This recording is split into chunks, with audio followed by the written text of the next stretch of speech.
So describe yourself and a little bit of your family, education, and work background. Okay, so I am third or fourth generation Asian American.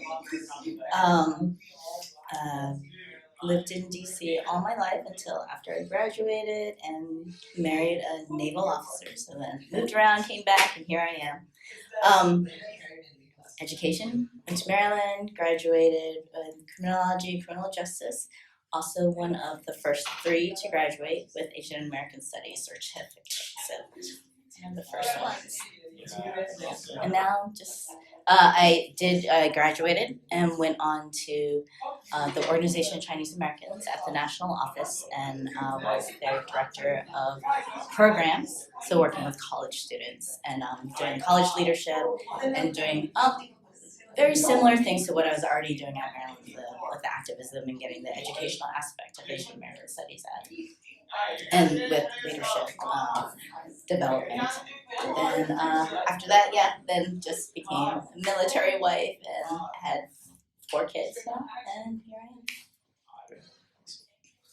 am. Of course, now you're done with your answer, they settled down. Alright. Describe your relationship to the funding and growth of the Asian American Studies program at the University of Maryland, and be as specific with dates, names, and other details as possible. Okay. That's a big one. So, starting with Asian American Studies, I started in, let's see, that was, the dates thing. Yeah. Maybe that was the fall of 97, I believe. Took AMST 298C, that was American Studies 298C with Will Liu, who's now back here at Maryland. He was my intro. It was basically my intro to Asian American Studies. From there, then I met Vidya Test, who is my undergraduate TA, and he got me latched on to Asian American Student Union. So then with them, we started doing the WASP co-chair, so the Working for an Asian American Studies program, because at that point it was already, the push was already started and the ball was rolling. So by then, I guess I came in on the later half of it to get it pushed through, and so just doing that. From there, then I eventually was the undergraduate representative on the second search, for the search committee for the second full-time position on with Dr. Jaehyun Kim, who eventually was selected for sociology, and he would work with AAST. So it says, paint a picture for us of what it was like to be on campus at that time. What are some of the vivid memories you have that can help us understand life in College Park around the year 2000? Year 2000. So still getting that push through, still getting that understanding of why we actually need the AST.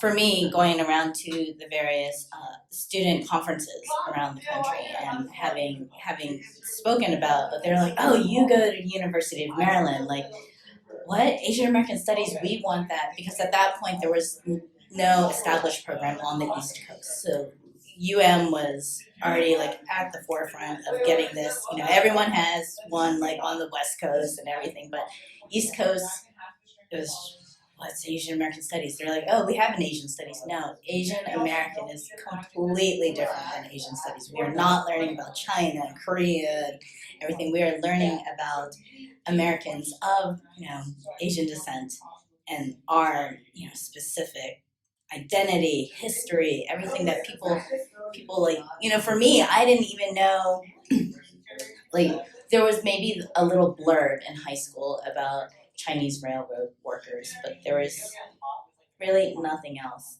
said. Maybe the Page Law forbidding Asian American women from entering the country, but history for us was just not mentioned until getting here and learning about identity issues and the history, and so like, just whoa, like just amazed. And so that was my passion of like, I especially identifying as Asian American and not just Asian, because my dad had my dad was born and bred in DC, and he always made sure to say, hey, you are American first, but don't forget your Chinese heritage. So you don't, basically shaping that Chinese American identity for me.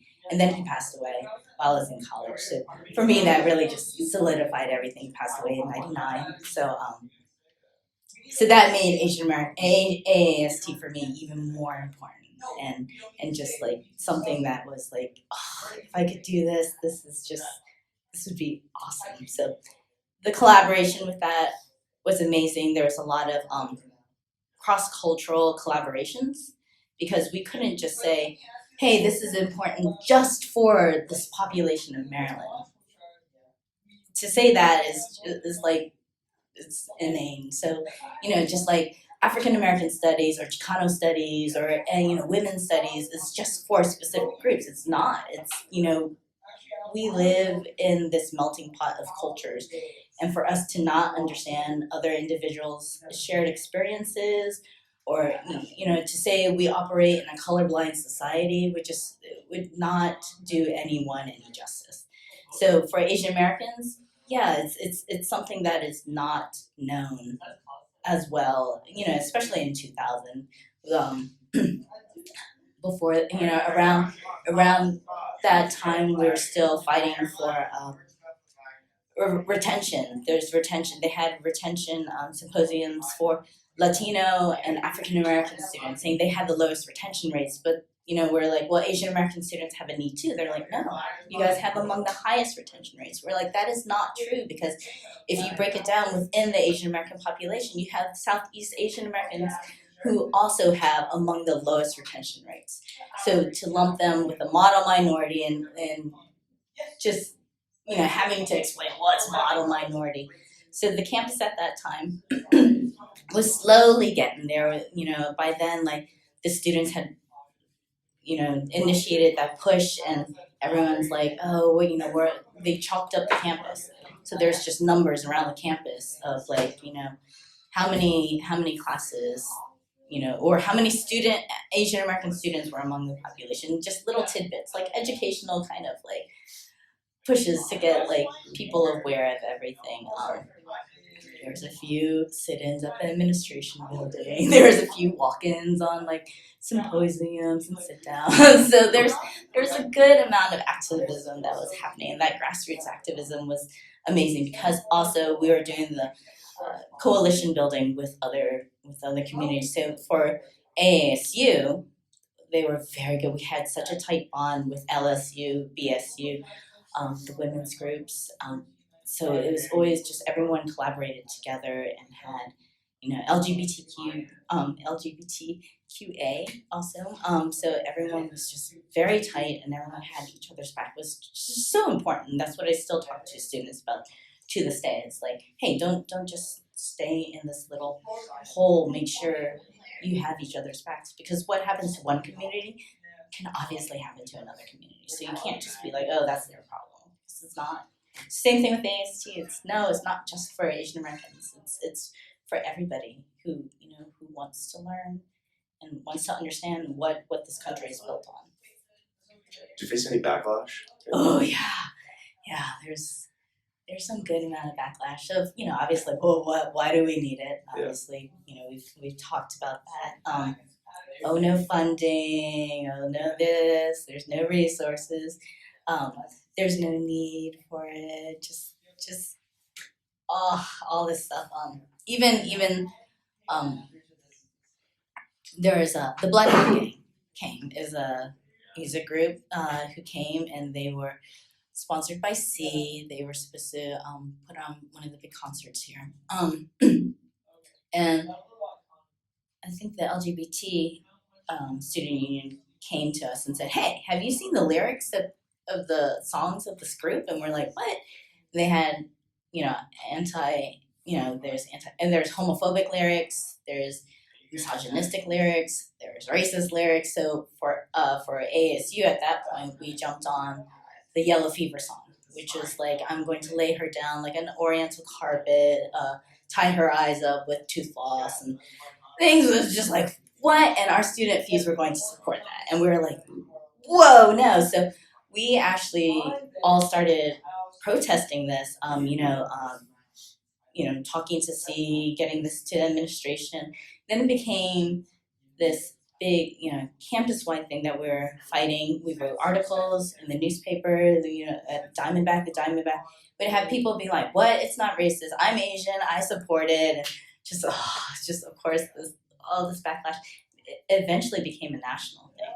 So Rolling Stone wrote articles, MTV wrote articles, and it was a huge. Again, it was that coalition building. So it was not just ASU. It was like we had all the student groups or major student groups writing about it, and then eventually it became so widespread that whatever campus they were going on, they actually were met with backlash. So they're in California, and it just became this huge thing. But yeah, I remember at the actual concert, because it still went on, we went, we just turned our backs for it. And I just remember seeing students coming and, just flicking us off, and like Asian American students doing it too, being like, "What? Like, F you." And I'm like, "What?" Just, it was kind of insane for people to think, here, then it was, of course, it was seen as just an Asian thing for a little while. We're like, no, it didn't start with us. It just started because other student groups had concerns and came to us, and because I was the spokesperson for that. So because then that's just seen as us honing in on this one song, Yellow Fever, when we're like, no, there's lots of songs. Look at it. There's videos of them bashing, gay people, like literally physically bashing gay people in the videos, and we're like, no, you gotta look at this. This is what we don't want our student fees to go and supporting us. That's crazy. Yeah. All right. So, describe in detail 2 or 3 events. Actually, one. I guess that was one. Maybe one out there that related to the founding and growth of AAST that you personally witnessed and made a lasting impact on you. Maybe touch on one. Maybe do you have another story? Yeah, that was being the undergraduate representative on the search committee for Dr. Daeyoung Kim. To have the undergraduate representative was pretty awesome. So Angela liked it, may have served on the other search committee. So to be involved in the process, to look at the CVs of the incoming candidates, and being involved in the interview process and hearing what they wanted, also speaking up from student perspective, as well as, someone who knew what AAST was going through at that point, or, what would become AAST, to speak of, our needs and what the students would need too. Of everything was just, it was huge to just go and hear like the politics that would go on with it, and just the behind the scenes. They wanted someone who could do this and do that, and we were like, okay, that's great, but we also need someone who could do this and do that, and just to actually feel like my voice was being heard, because you're a student, you're with all these professors. I thought I wasn't quite sure what my impact in that would be. So I think it was really good, and it was awesome to feel valued and everything, and feel that the students' voices were being valued and their needs. So looking back over the years, is there anything you would have done differently? Describe the situation, how you would do it differently in hindsight. I think that's just personally. So as a student leader and a student activist, maybe focusing a little bit more on school. So all my AST classes, all 4, I probably at that point, I think I had taken whatever Asian American Studies course was offered, I took it. So I think I took all but one of the classes. So all those were fine, but my actual major probably would have worked a little bit harder on when I did leave and go do my nonprofit work and working with college student leaders. That was the most important thing, because I find that among student leaders, some of them think the cause is just so important, and then lose focus and not push as hard as they should on the studies. So I was like, maybe just think, if you're not in school, you can't exact change that you want, so make sure your studies are very strong. So other than that, No, I loved my time at Maryland. I loved doing that work and having that passion and gaining that insight and education and being able to pass that on to other student leaders was just awesome. I was inspired. I helped to inspire a few, and so like for me that was very important. And to see it still going right now it's tremendous. Right, I'm gonna check just to make sure that this thing we're still good. We are. Okay. Just look at the camera, right? Alright, just making sure. Okay. Describe how the founding and growth of AAST have affected you personally, both in your career and your family life. So obviously being one of the first graduates is myself, Christina Lagdamea, and Dharma Nayak.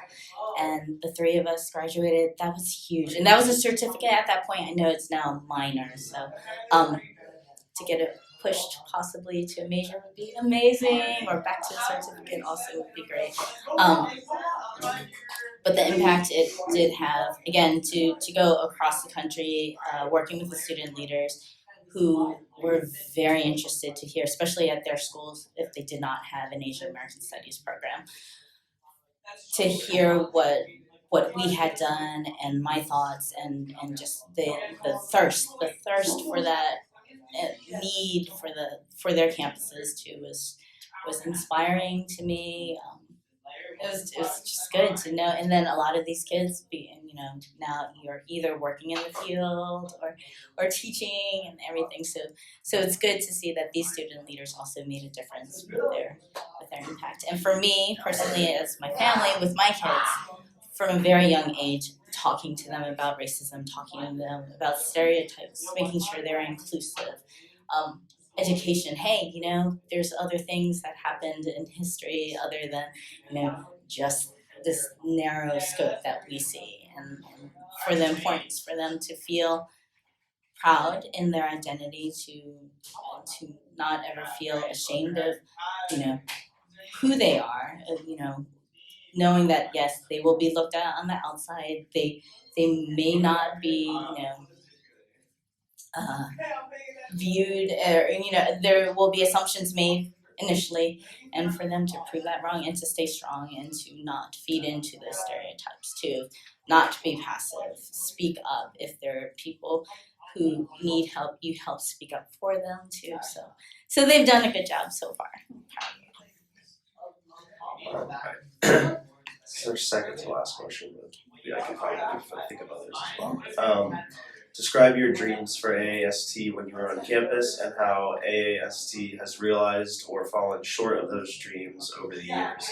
If dreams were not met, how can AAST meet them now? So to get the program just pushed through and established and just running and strong, it's definitely superseded those dreams. They've got amazing faculty. The student groups have grown and everything. Just to maintain the strength of the program, it's been amazing. And again, they have amazing faculty. They still have Phil. They have Will back. They have Rosina Liu also, who's now back. And just amazing. And the new faculty who've come in too. I'm just very, very excited of that. I think the only downfall that I am a little disappointed in is just the student groups not being as close as they were when we were there.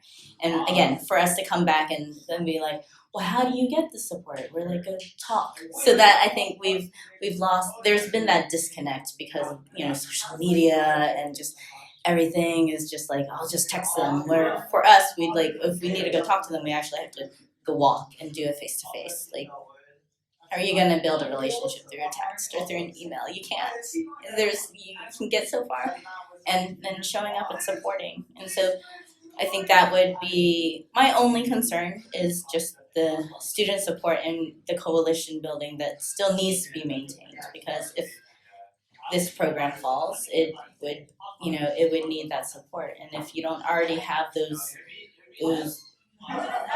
bonds built and strengthened, then that will be the only roadblock. Other than that, proud Terry Park. I forgot to mention Terry Park. So, but yeah, I'm very proud of the program. Where do you see the program in like 10 years from now, or where would you want the program to be like 10 years from now? The program for 10 years. Possibly that major built. I would definitely like to see them strengthened. More support given either through alumni, students, faculty, staff.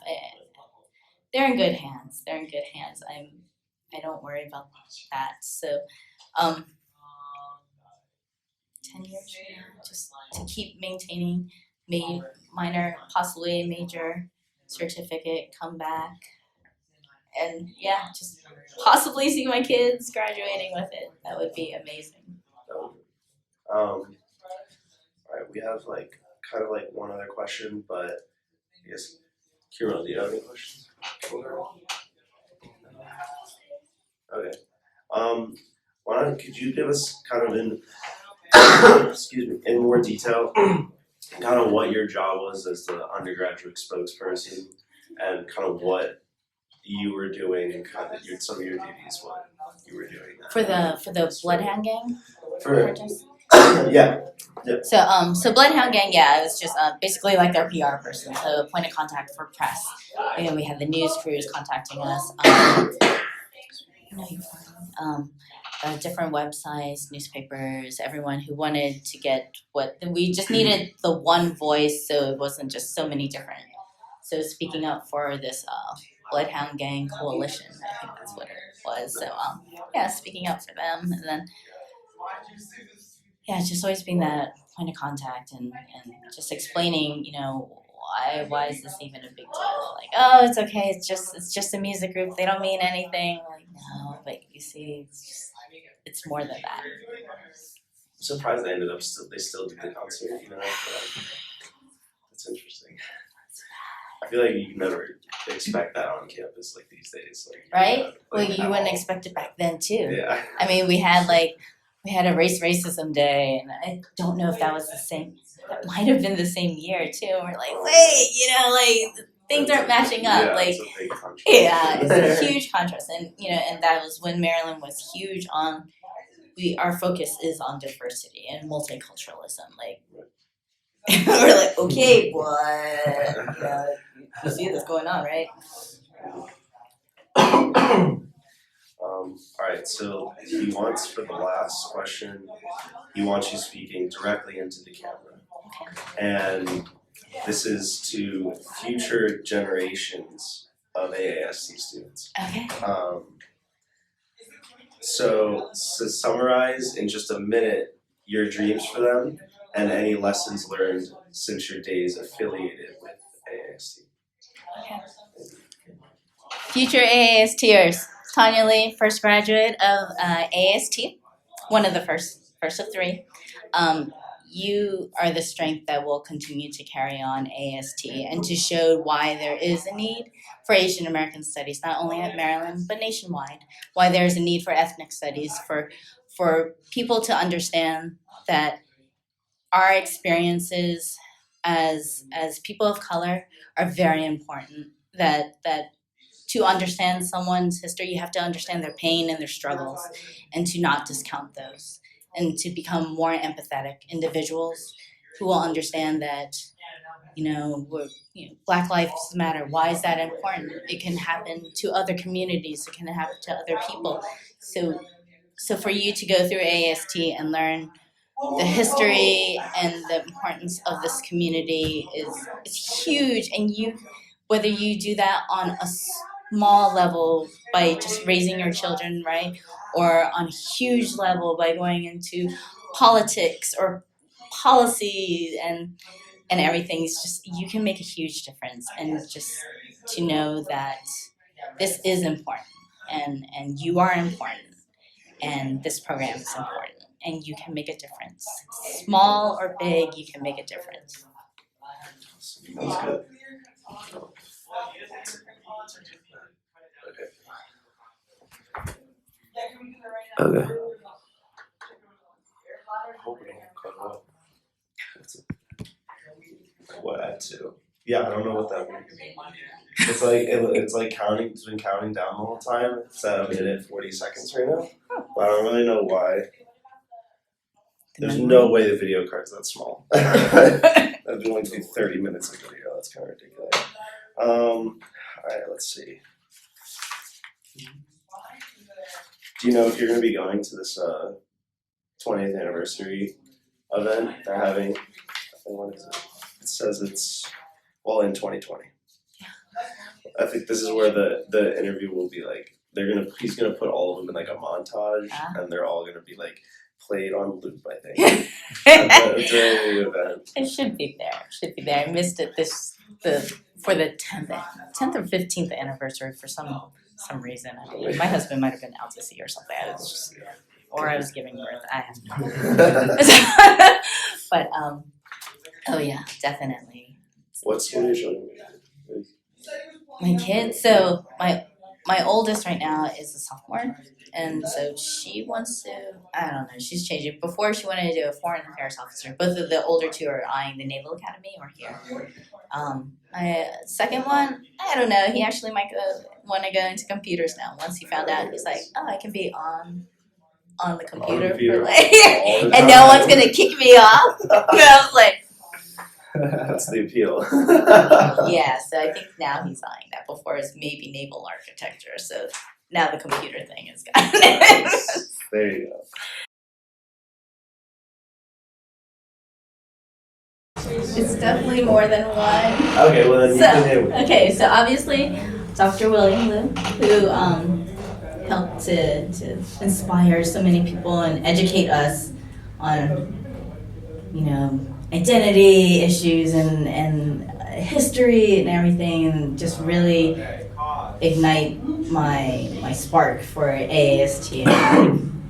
Like, whoa, these things that I've always felt or thought are actually a thing, and everything. So and just always being just so intelligent and helping us as student leaders navigate and think smartly about, not just going out and being like, hey, we want Asian American Studies, but being smart about it and actually doing a political campaign, just getting us to use our critical thinking skills so much more.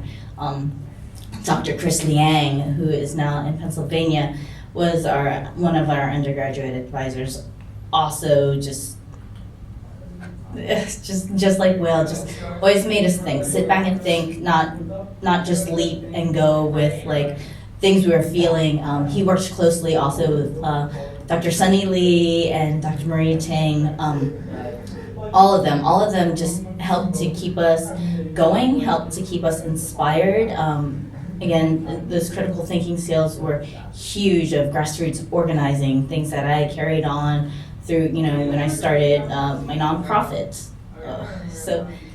And eventually Jen Jimenez came in once we got this program on the ball, and everyone was always just there first, and obviously Dr. Phil Nash, huge ally, and getting us to just think, and with his shared experiences, because he was a badass in Asian American history too, like just everyone getting us to think. Dr. Sung Hyun Kim, who was at one point our interim director for AST, everyone's wisdom and knowledge, and just getting us to calm down, think about it logically, move about in a logical way, and again getting us to just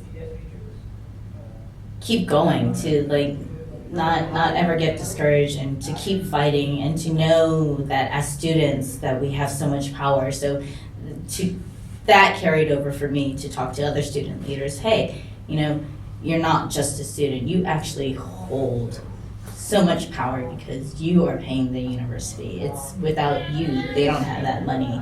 So you actually have a voice. To not think that you don't have a voice and you don't have a place when you do, and to keep going.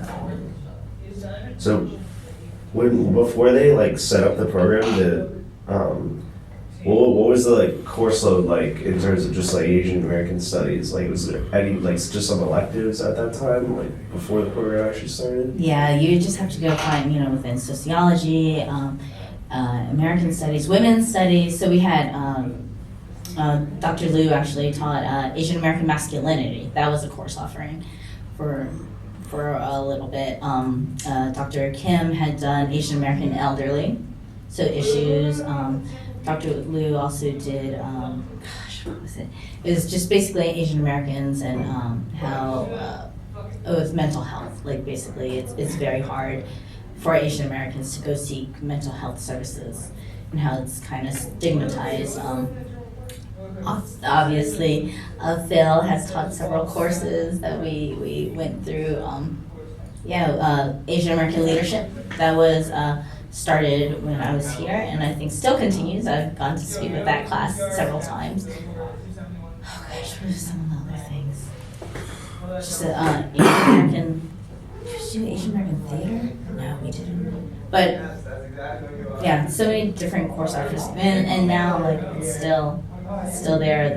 The variance of things that you just wouldn't think. It's not just two things. What kind of departments did the teachers like work at before they were like part of the Asian American department? Like were they in like just American studies and Gosh, I don't even think we had anyone in American studies. We had sociology, psychology,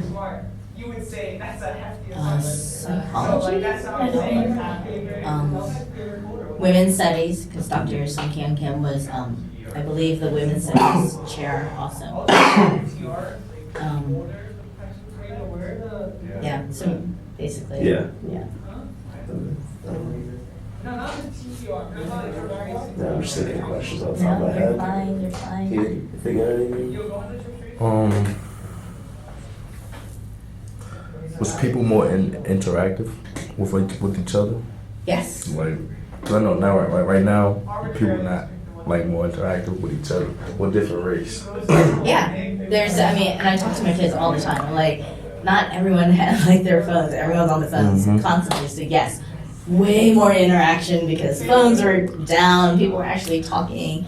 You could email. There was no Twitter. There was no Instagram. There was no Facebook. It was just so many things. So we actually had a talk, which I think gave to that strength of getting this program pushed because we had to talk. So same thing when we went to other schools and they had heard about us. And or if we spoke at the school and just hearing that was like, whoa, so we actually had that interpersonal like relationship, so which is huge. Like right now, it's like, oh yeah, text me later, but you're not actually talking. Do you think if you're able to use social media, because social media could also be good to help like get a message across and to reach like more people? Do you think it'd be like it would have been? Do you think the program could have been pushed out like faster and like reach more people, get more people to influence other people to get on board with social media if it was around? It's a good question. I think yes and no. So again, because of that interpersonal communication, I think that was huge. To see, okay, for Asian American studies, I think that would be good because you could see it and be like, oh, Asian American studies. If you weren't involved in ASU, if you hadn't taken a class yet and you didn't quite know it was there, to see that somewhere on social media and kind of get some tidbits from it, yeah, I think that would have been huge. But you might glance at it and not know why it's or how, why it's important or how it might have even influenced students. I think that's the no part of it. That just, I think right now it's just like there's a little disconnect in humanity of people not being able to talk anymore and everything, and then just to, you might have questions, but you can't, you can leave a comment on something and then maybe get a reply, but you want to get that dialogue going in person. So yeah, yes and no.